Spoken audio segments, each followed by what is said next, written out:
If you have chosen Jesus Christ as your Lord and your Savior, you've decided to let go of trying to take things into your own hands and trying to rule your own life, and you've asked Him to come and rule in your life and in your heart, you have entered into the most significant relationship any human being can know.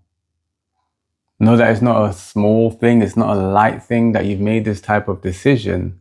You've entered into a relationship with God who has made all things. And God is someone, He is faithful. He will keep His promises.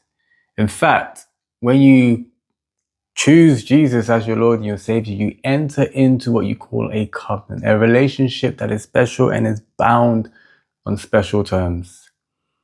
And that relationship is actually bound on the terms that are dependent on Him.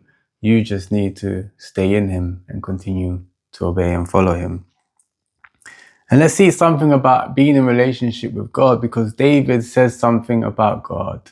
In Psalm 103, as he's declaring the faithfulness and the greatness of who God is, in verse 17, David says this about God. He says, "But from everlasting to everlasting, the Lord's love is with those who fear Him, and His righteousness with their children's children, with those who keep His covenant and remember to obey His precepts."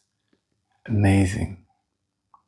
God of love, God who has created all things, God who is righteous and true. His love, David is saying, His love is something that is continuous and will never fail for those who fear Him. Fear meaning not, last time we learned, not being, trembling and afraid I'm going to be destroyed. Oh no, it can mean that in that sense, but that is speaking about a high regard for God, the greatness of who God is. You reverence God, you honor Him as God, and so you respect Him.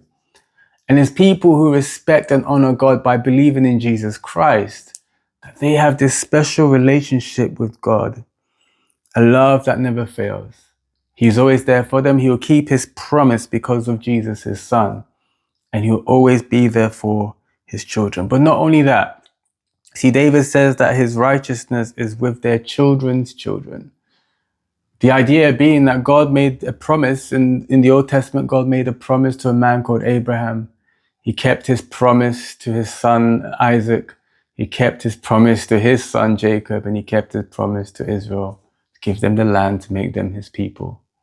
God keeps His promises, meaning when He says He will do something, He will do it and He will see it through. And if you're a believer here, know that you choosing Jesus, your family as well, there is a special relationship that they can also enter into because you have chosen Jesus. That doesn't mean that they automatically become Christians. They have to make the decision to become Christians themselves. But God gets involved in their life in some special way because of you, because He wants them as well to become His children as well.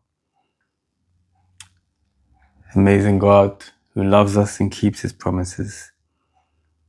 His promises are kept with those who follow Him, who love Him, who fear Him, who honor and glorify Him with their lives.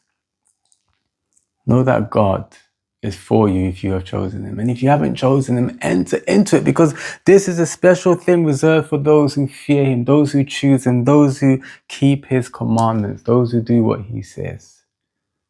You will have a relationship with God that no one else in this world will have. That is those who have decided they don't want a relationship with God. They don't know what you will know if you choose Him. Choose Him so that you'll enjoy His goodness, so that you'll enjoy His blessing, so that He will show you Himself and you will know Him for yourself.